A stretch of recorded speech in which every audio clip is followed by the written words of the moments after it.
목사님께서 신앙은 방향성이라고 말씀하셨는데 저도 그렇게 시작하려고 합니다. 우리의 신앙의 성숙은 저는 방향성이라고 생각합니다. 지금 이 자리에서 우리의 신앙의 수준을 서로 바라보고 평가해서는 안 될 것 같아요. 제가 있는 신앙의 수준과 우리 옆에 있는 우리 자녀들의 신앙의 수준을 지금의 자리에서 비교한다면 내가 훨씬 더 괜찮은 사람이겠죠. 근데 그 자녀가 나의 나이가 되었을 때 나보다 훨씬 더 훌륭한 신앙을 가질 수 있고 제가 시간이 더 지났을 때 훨씬 더 예수님으로부터 멀어질 수도 있음을 우리는 알아야 됩니다. 왜냐하면 그 아이는 계속해서 하나님을 향해서 나아가고 있을 수도 있고 우리는 자칫 하나님으로부터 멀어질 수도 있기 때문입니다.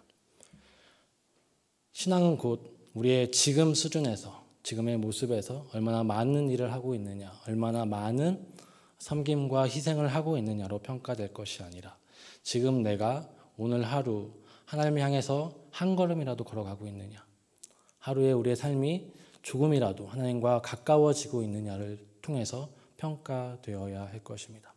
아무리 내가 많은 희생과 사랑, 많은 희생과 구제와 나눔을 할지라도 우리가 기도를 오래 하고 예배를 정말 뜨겁게 드리고 있을지라도 하나님으로부터 멀어지고 있는 사람이 있고 비록 지금 신앙을 시작하고 기도할 줄도 모르고 사랑할 줄도 모르고 섬길 줄도 모르지만 점점점 예수님을 닮아가는 사람이 있습니다.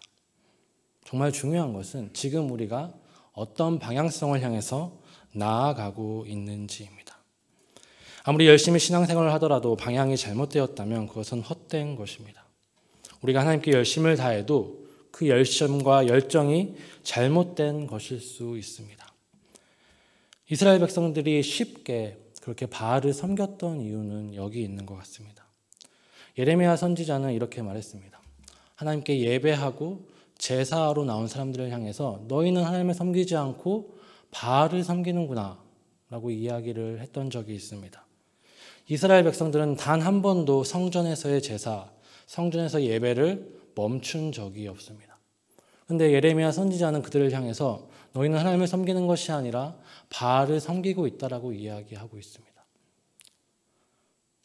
바알의 신당에서, 바알의 제단에서 혹은 우상 숭배하는 우상의 제단에 가서 제사하는 이스라엘 백성을 향해서 너희가 바알을 섬긴다고 이야기하는 것이 아니라 하나님의 성전에 나와서 하나님께 제사하는 이스라엘 백성들과 선지자들과 제사장들을 향해서 너희는 하나님을 섬기는 것이 아니라 바알을 섬긴다고 이야기했었습니다. 왜 그러냐면 그들은 하나님을 열심히 섬겼습니다. 정말 많은 재물을 가지고 하나님께 나아갔고 구제하고 희생하며 살았습니다. 그런데 그들이 하나님을 섬기는 방법은 바알을 섬기는 것과 동일한 방법으로 섬겼기 때문에 예레미야 선지자는 그렇게 말씀했던 것입니다. 바알은 어떤 존재냐면 우리의 삶에 행복과 복을 주는 존재입니다. 바알은 풍요의 신입니다. 바람의 신이었는데요. 농경사회에서 바람이 비를 가져다 주고 그 비를 통해서 풍성한 소출을 맺을 수 있기 때문입니다. 근데 그 바알은 우리가 희생제물을 바치며 우리가 열심을 다해서 헌신하면 비를 가져다 준다고 약속하는 신입니다. 나에게 무슨 문제가 있다면 간절히 기도하든지 간절히 헌신하든지 희생하든지 재물을 정말 풍성히 바치면 그 바알은 내가 원하는 답을 가져다 줄 것입니다. 혹 원하는 답을 주지 않는다면 더 열심히 섬기면 됩니다. 더 많은 재물을 가지고 나아간다면 그 바알은 반드시 응답할 것입니다. 바알 신앙이 그거예요. 우리가 흔히 알고 있는 기복주의 신앙 혹은 샤머니즘적 신앙이 바로 바알 신앙입니다. 그 바알 신앙의 끝은 인신제사죠. 그 끝은 자기 자녀를 바치는 겁니다. 왜요? 왜 인신제사와 마지막에 자기 자녀를 바치는 것으로 끝이 날까요? 가장 소중한 것, 가장 귀중한 것을 신에게 바치면 신은 반드시 그에 합당한 답을 줄 것이기 때문이죠. 그게 이방신앙의 핵심이고 바알 신앙의 핵심이고 샤머니즘적 신앙의 핵심입니다. 그리고 이스라엘 백성들은 하나님을 그렇게 섬겼습니다. 내가 제물을 바치기만 하면 하나님은 나의 죄를 용서해 주실 거야. 내가 하나님께 헌신하면 하나님께서 나에게 복을 주실 거야. 내가 열심히 노력만 하면 하나님은 내가 원하는 그 선물을 주실 거야 라고 믿고 따랐던 것입니다. 그리고 예레미야 선지자는 그들을 향해서 너희들은 하나님을 섬긴 적이 단 한 번도 없다라고 선포합니다. 성전에서 제사하고 있지만, 성전에서 예배하고 있지만 그들은 하나님과 거래하고 있었습니다. 우리도 마찬가지 아닐까요? 예배당에서 예배하고 있지만 우리 하나님을 따르는 그 마음이 샤머니즘적이고 우상 숭배하는 그 마음으로 있는 것은 아닌지 모르겠습니다. 한국 교회가 부흥할 때 그런 문제를 가지고 있었습니다. 왜냐하면 한국 사회는 너무나 샤머니즘적인 사회였기 때문입니다.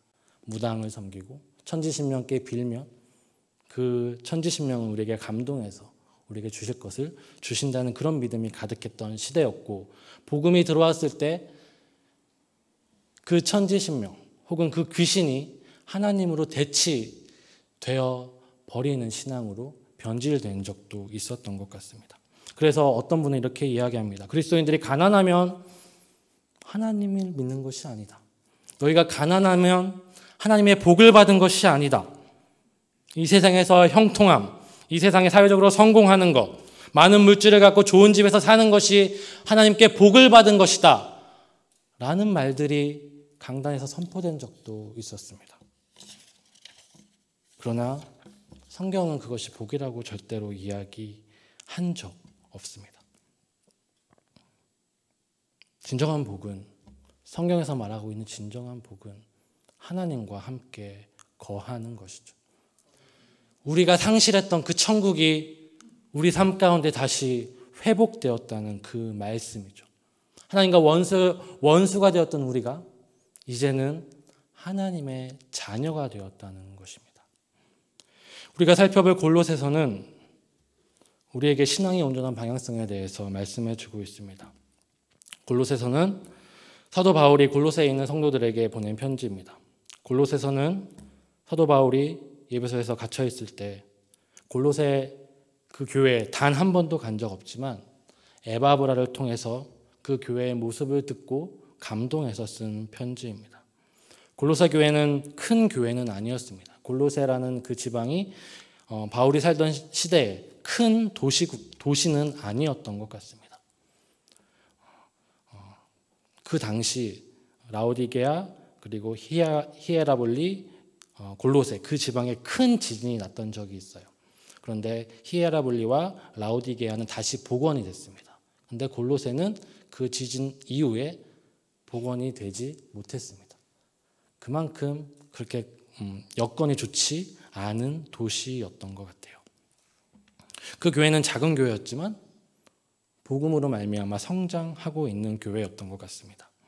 바울 사도는 골로새 교회를 통해서 거짓 교사들에 대한 어려움이나 교회 내 큰 문제, 고린도전서와 같은 큰 문제에 대한 이야기보다는 그들의 신앙 속에 세상의 초보적인 원리들을 따르지 말 것을 권면하고 있습니다. 즉 이전에 믿지 않았던 때의 이방 신앙적인, 이방의 일상적인 생활 습관들에 대해서 주의하라고 권면하고 있습니다.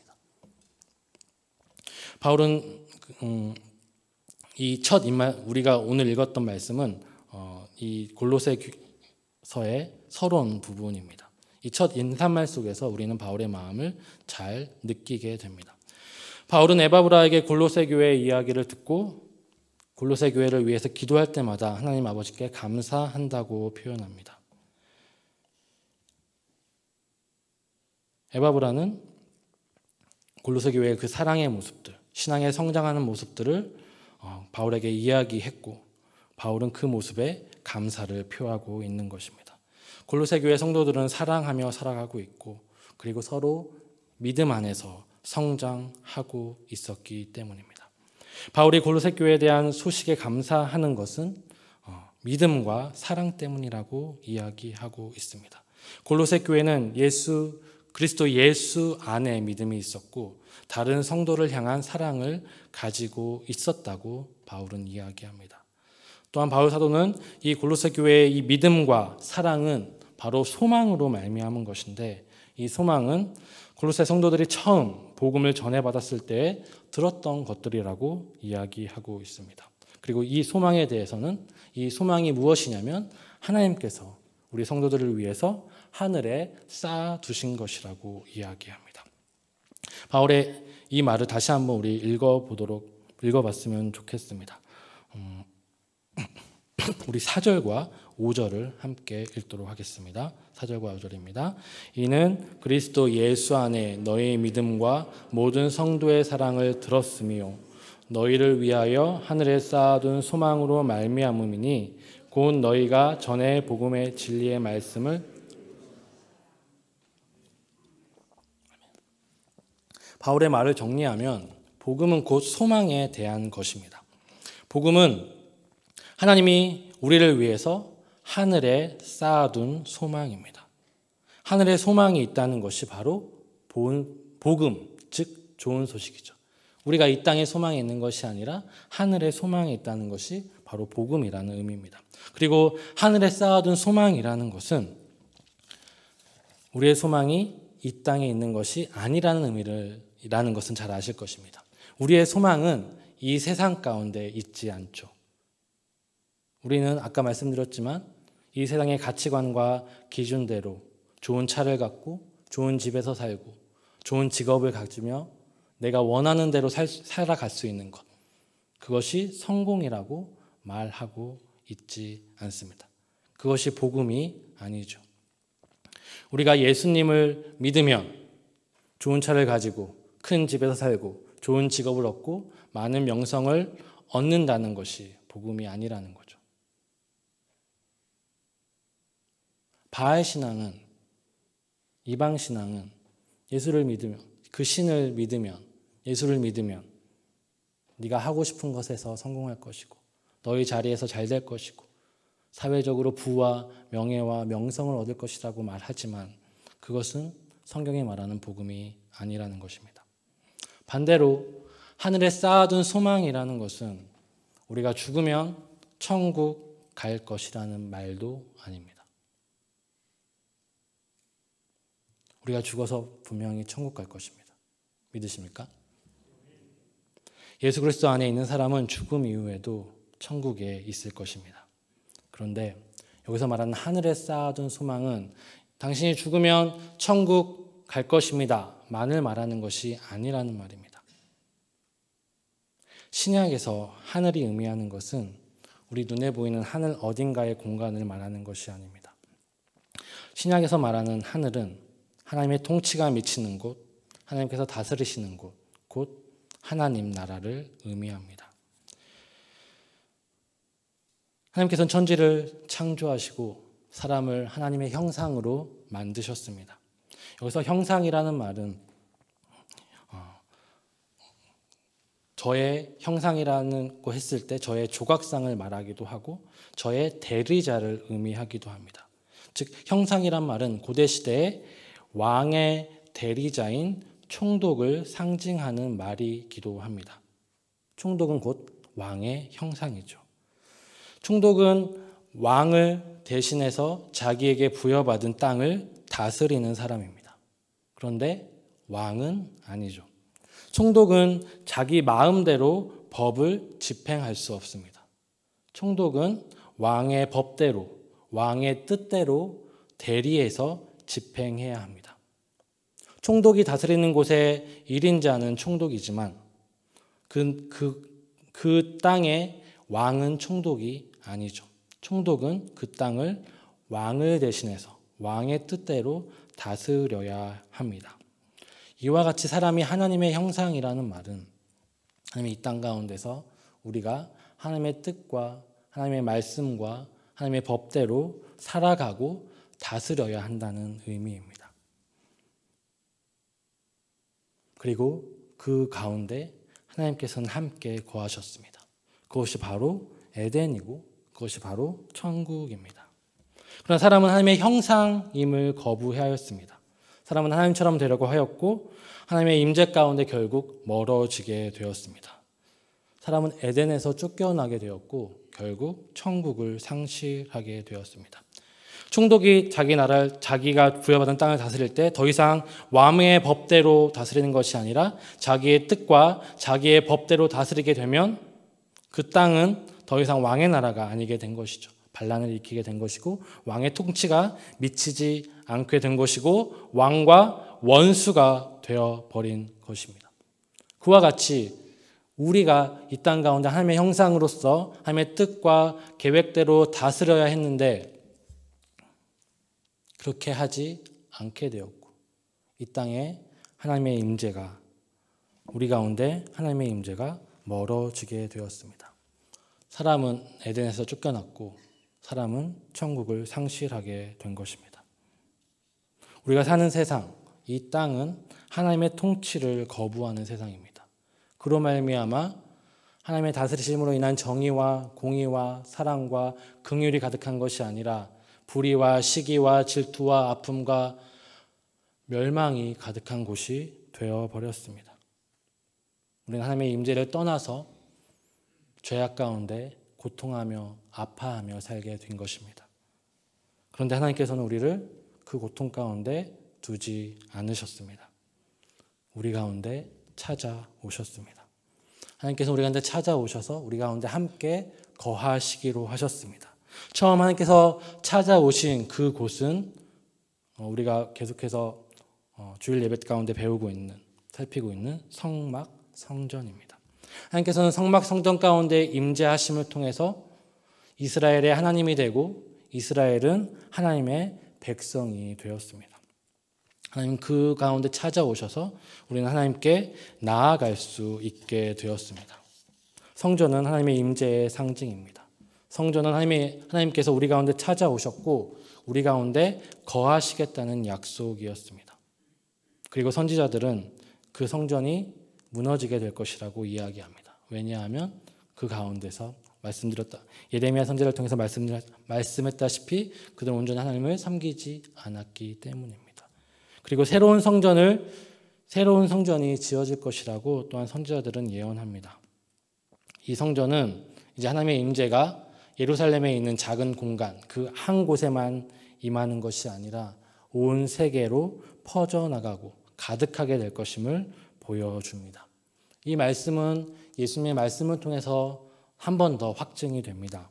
예수님께서는 사마리아 여인과 대화하시면서 이렇게 말씀하신 적이 있습니다. 이제는 이 예루살렘도 아니고 그리심산도 아니고 영과 진리 안에서 예배할 때가 올 것이다 라고 말씀하십니다. 우리 성경은 영과 진리로 예배할 것이다 라고 번역하고 있습니다. 그런데 분명한 것은 이 사마리아 여인이 예수님께 우리 조상들은 그리심산에서 예배했습니다. 그런데 유대인들은 예루살렘에서 예배한다고 합니다. 그러면 우리는 정말 예배하는 곳이 어디입니까? 라고 물어봤을 때 예수님께서는 영과 진리 안에서 예배할 것이다 라고 말씀하시죠. 헬라어로 보면은 중의적인 의미로 이야기해요. 사마리아 여인이 장소로 물어봤기 때문에 예수님도 장소로 대답하십니다. 이 산도 아니고 예루살렘도 아니고 영과 진리 안에서 예배하게 될 것이다. 그리고 그것은 수단의 의미, 영과 진리를 통해서 영과 진리를 가지고 예배할 때가 올 것이다 라고 말씀합니다. 즉 하나님의 임재가 계신 예루살렘이 아니라 하나님께서 약속하셨던 예루살렘에서가 아니라 이제는 영과 진리 안에서 어디서든지 예배할 때가 올 것이라고 말씀하십니다. 영과 진리 안에서 예배한다는 말은 하나님의 임재가 이제 더 이상 예루살렘과 혹은 그리심산이 아니라 오직 영과 진리 안에 임재하신다라는 의미겠죠. 이스라엘 백성들이 오직 예루살렘에서만 제사하고 예루살렘에서만 예배했던 이유는 구약에서는 하나님께서 거기에만 계시겠다고 약속하셨기 때문이죠. 그런데 예수님께서 말씀하시죠. 더 이상 하나님의 임재는 그 예루살렘이라는 한정된 공간이 아니라 영과 진리 안에서 임재하게 될 것이라고 말씀하고 있는 거죠. 그렇기 때문에 우리는 영과 진리 안에서 예배할 수 있는 것입니다. 이 영과 진리는 복음의 진리이신 예수 그리스도, 그리고 진리이신 예수 그리스도를 증언하시는 성령을 의미합니다. 복음 안에서, 예수 그리스도 안에서, 성령 안에 있는 사람은 하나님께 예배할 수 있습니다. 예수 그리스도 안에서 성령과 함께 거하는 사람은 하나님의 임재 가운데 살아가는 사람입니다. 그곳이 하나님의 임재가 있는 곳이죠. 그리고 바로 그곳이 하나님 나라입니다. 즉 하늘에 쌓아둔 소망이라는 것은 우리가 죽어서 가게 될 어떤 곳을 말하는 것이 아니라 천국, 하나님 나라, 하나님의 통치가 회복되는 그곳, 영과 진리 안에서 하나님의 임재가 회복되는 바로 그 곳을 의미합니다. 하늘에 쌓아둔 소망이라는 것은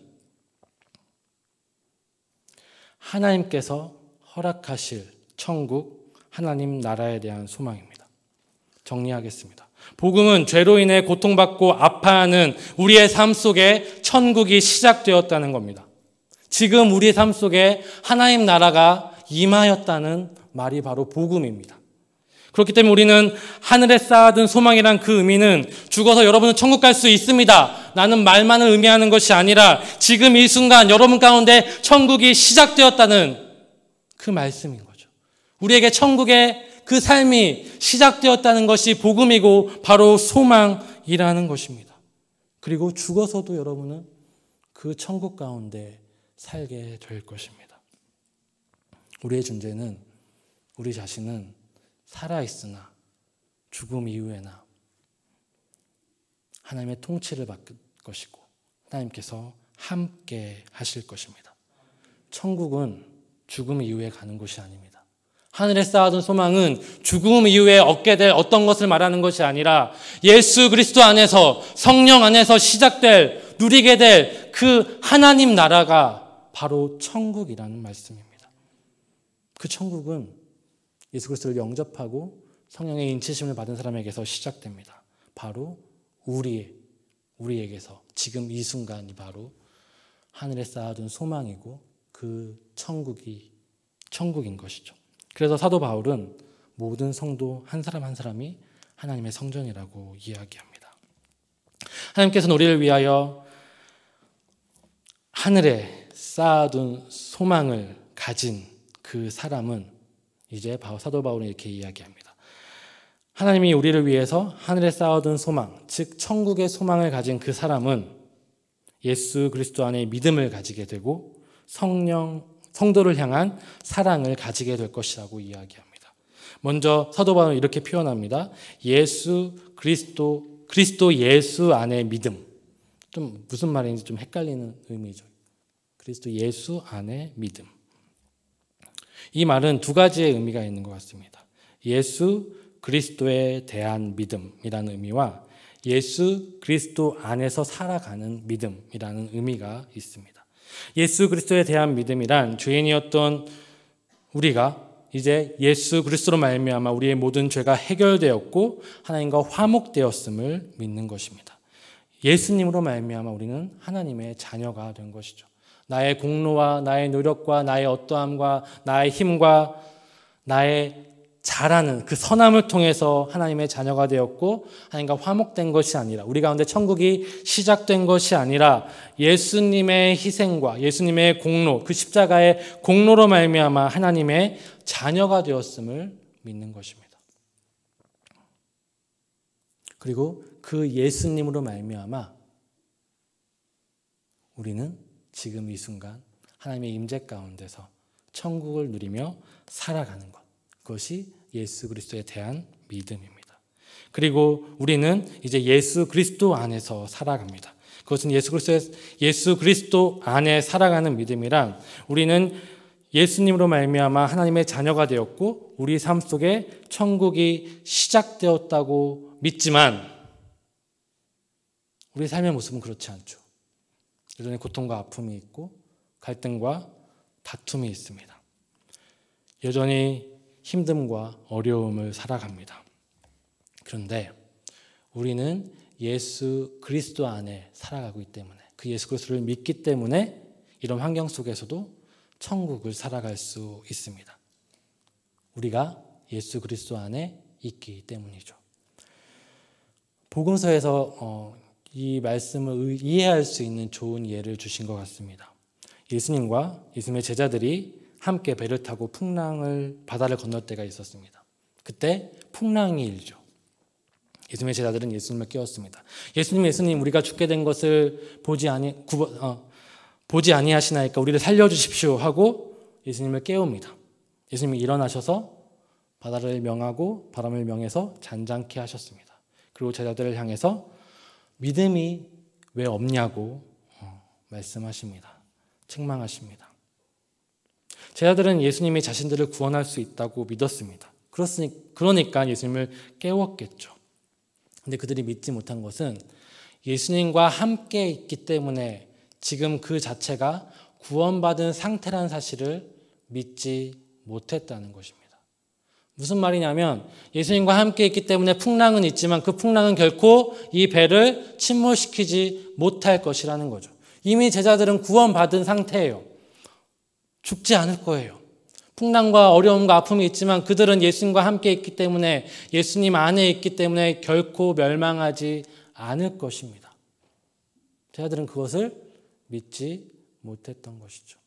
우리의 삶도 그렇습니다. 예수님을 믿기 때문에, 우리가 예수님 안에 있음을 믿기 때문에 우리 삶 가운데 아무런 고통과 아픔들, 풍랑과 어려움들, 이런 코로나와 같은 어려움이 있을지라도 우리는 지금 이 자리가 천국임을 믿습니다. 이 어려움과 아픔이 나의 존재를, 하나님의 그 사랑에서 우리를 끊을 수 없다는 것을 우리는 믿습니다. 생명이나 사망이나 어떤 권세들도 우리를 향한 하나님의 사랑에서 끊을 수 없다라고 말씀하신 사도 바울의 말씀처럼 어떤 고난과 아픔이 있더라도 우리는 천국을 살아가고 있음을 믿는 것, 그것이 예수 그리스도 안에 있는 믿음입니다. 우리 삶이 아무리 험난하고 고통스럽더라도 우리는 예수 그리스도 안에 있기 때문에 지금 우리가 천국을 살고 있음을 믿습니다. 확신합니다. 그리고 이제 이 천국을 살아가는 사람은 성도를 향한 사랑이 풍성할 것입니다. 사도 바울은 계속해서 이야기합니다. 너희들이 예수 그리스도 안에 믿음이 있고 성도를 향한 사랑이 있다라고 이야기합니다. 그리고 내가 에바브라를 통해서 성령 안에서 너희의 사랑을 들었다라고 이야기하고 있습니다.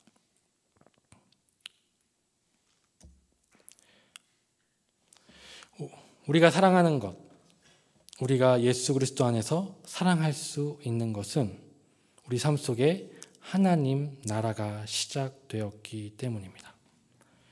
우리가 이 땅 가운데서 말하는 성공과 이 땅 가운데서 말하는 행복을 따라 살아가는 사람, 그 사람은 예수님을 나의 만족을 주는 분으로 믿을 것이고, 그리고 나의 행복을 위해서 필요한 산타크로스처럼 느낄 것입니다. 그리고 그 행복을 위하여, 그 성공을 위하여 헌신하고 구제하고 사랑하며 살아갈 것입니다.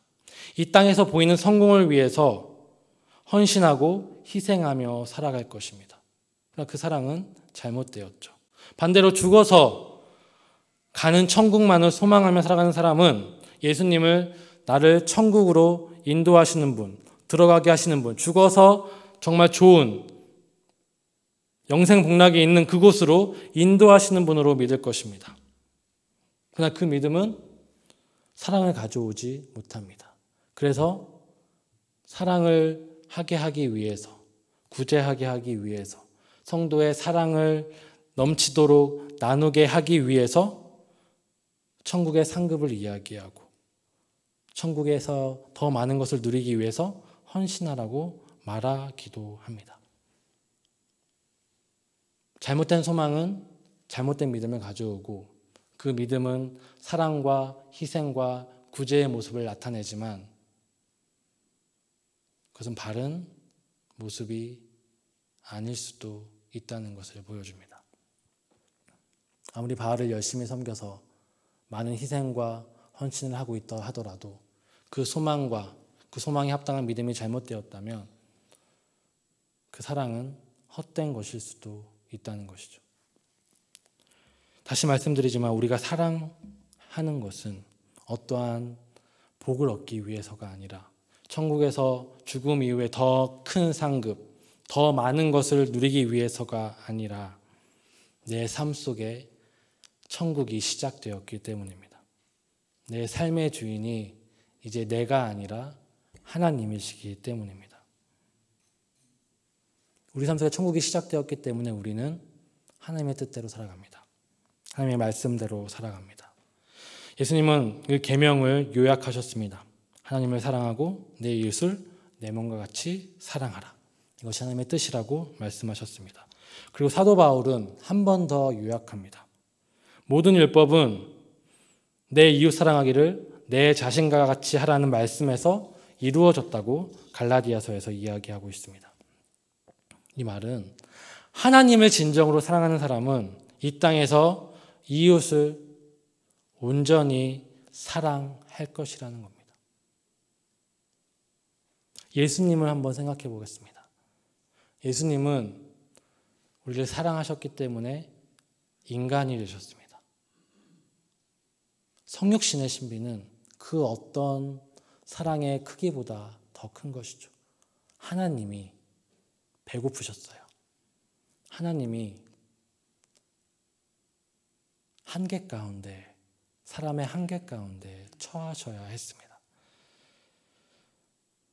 그리고 이 땅에 오신 예수님께서는 어린아이에게 나아가셨습니다.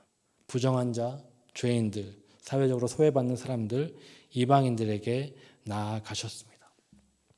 왜 예수님께서 그들에게 나아가셨을까요? 그들에게 나아가셔서 병든 자를 치유하여 주셨고 이방인과 부정한 자, 소외받는 사람들을 친구로 삼아 주셨고 죄인들을 의인으로 만들어 주셨을까요? 그들 가운데 하나님의 나라가 없기 때문입니다. 그들 가운데 하나님의 통치로 말미암은 그 기쁨과 평강과 온전함들이 없었기 때문입니다. 사랑은 이것입니다. 하나님께서 이 땅 가운데 오신 이유도 우리 가운데 하나님의 통치, 하나님으로 말미암은 그 기쁨과 평강과 온전함들이 없었기 때문에 이 땅에 오신 것이죠. 즉 사랑은 하나님이 다스리지 않아서 죄로 인해 아파하고 고통받고 어그러진 곳에서 하나님의 통치를 선포하고 보여주고 나타내는 것입니다. 그렇기 때문에 부정한 자들이 정결케 되는 것이고 소외받는 사람들이 누군가의 친구가 되기 시작하는 것이고 병든 사람들이 낫게 되는 것입니다. 그것이 사랑의 모습입니다. 누군가가 고통과 아픔이 있다면 그 고통과 아픔이 해결되고 회복되는 것이 바로 사랑의 모습이고 그것이 바로 하나님 나라입니다. 우리가 사랑을 하는 이유는 하나님의 나라가 없는 그곳 가운데 하나님 나라를 회복하기 위하여 하나님의 통치가 없는 그곳 가운데 하나님이 통치하신다는 그 사실을 선포하기 위하여 사랑하는 것이라는 거죠. 하나님의 통치와 하나님의 회복과 하나님의 구원과 상관없는 사랑은 헛된 사랑이고 아무런 능력도 없는 사랑이라는 말입니다. 나의 만족과 나의 성공과 나의 명예로와 명성을 위해 사랑하고 구제하는 것, 보기에는 엄청나 보일 수 있겠지만 그것은 아무런 의미가 없습니다. 천국에 소망이 있는 사람은 예수님처럼 살아갈 것입니다. 이 땅에 고통과 아픔이 있는 곳 가운데 나아가서 그 사람의 문제와 함께 고통하고 울고 신음할 것이고 그 문제를 함께 해결하기 위해 몸부림칠 것이고 그 가운데 하나님의 다스리심, 하나님의 임재가 가득할 수 있도록 사랑하고 섬기고 그 하나님 나라의 모습들을 보여주게 될 것입니다. 하나님의 임재가 임한 곳에 하나님께서 함께 하시는 곳에 더 이상 슬픔은 없겠죠. 당연하지 않습니까? 하나님과 함께하는 그곳에 더 이상 고통이 있으면 안 되지 않습니까? 말씀을 정리하겠습니다. 복음은 우리에게 시작된 하나님 나라에 대한 소망입니다. 복음은 하나님의 통치가 없이 고통하고 아파하는 우리 삶 가운데 하나님의 통치가 시작되었다는 소식입니다. 복음은 예수 그리스도의 공로로 말미암아 우리가 천국 백성 되었다는 소식입니다.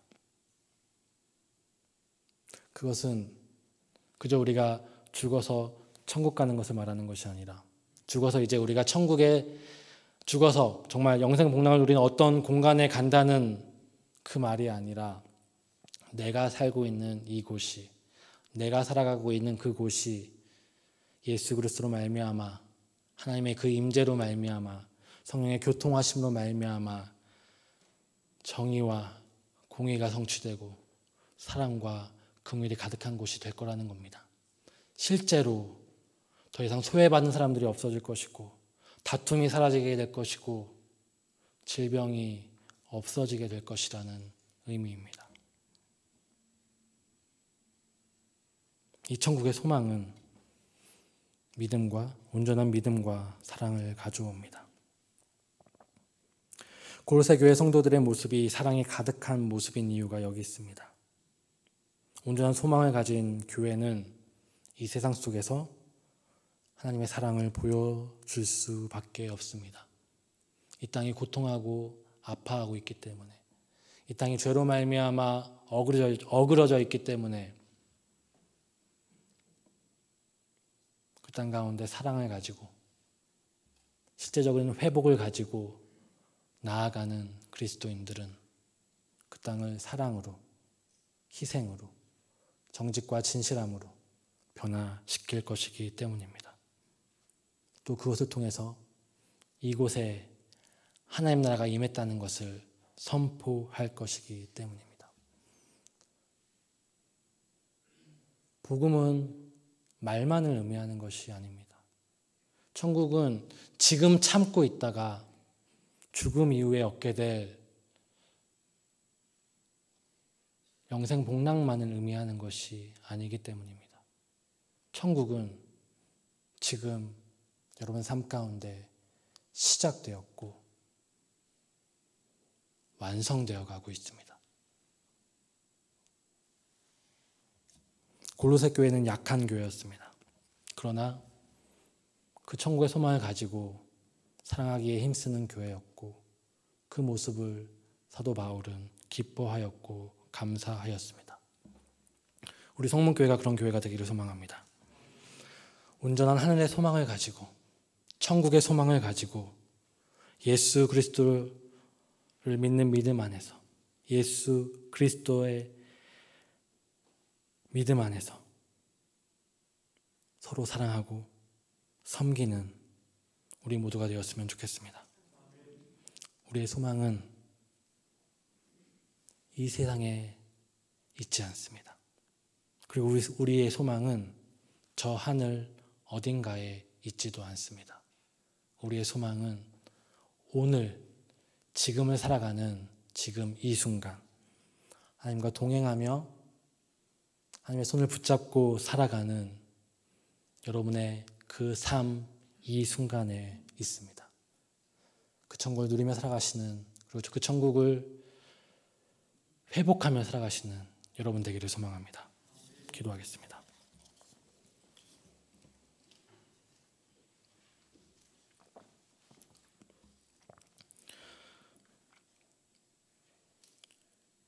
예수 그리스도의 공로와 사랑 때문에 죄로 어그러지고 고통받는 우리의 삶 가운데 하나님 나라가 천국이 시작되었음을 믿습니다. 우리의 소망은 지금 우리가 천국을 살아가고 있고 또한 우리가 이 땅 가운데서 우리가 살아가는 가운데서 그 천국을 누리고 있다는 그 사실임을 믿습니다. 천국의 소망을 가지고 살아가는 우리 성도님들, 천국을 더 누리기 위하여 천국을 더 풍성하게 나누기 위하여 온전히 예수 그리스도를 믿고 따르는 성도 되게 하여 주시옵소서. 그리고 우리의 삶 가운데 사랑을 나누며 희생하며 헌신하기에 힘쓰는 우리 모든 성도님 될 수 있도록 도와주시옵소서. 그래서 내가 가는 그곳이 하나님 나라가 되며 나의 삶이 천국의 복음의 선포가 되는 삶이 될 수 있도록 우리 삶을 사용하여 주시옵소서. 코로나로 말미암아 많은 사람들이 고통하고 힘들어하고 있습니다. 이 가운데 우리가 낭망하지 않을 것은, 이 가운데 우리가 흔들리지 않을 것은 지금 하나님께서 나와 함께 하여 주시고 지금 내가 천국을 살아가고 있기 때문입니다. 하나님, 우리 가운데 평강을 허락하여 주시고 이 모든 어려움과 아픔들을 넘어서는 하나님의 사랑과 하나님의 긍휼하심과 하나님의 정의와 하나님의 공의를 누리며 살아가는 저희 모든 성도님의 삶이 될 수 있도록 붙들어 주시옵소서. 예수 그리스도의 이름으로 간절히 기도합니다. 아멘.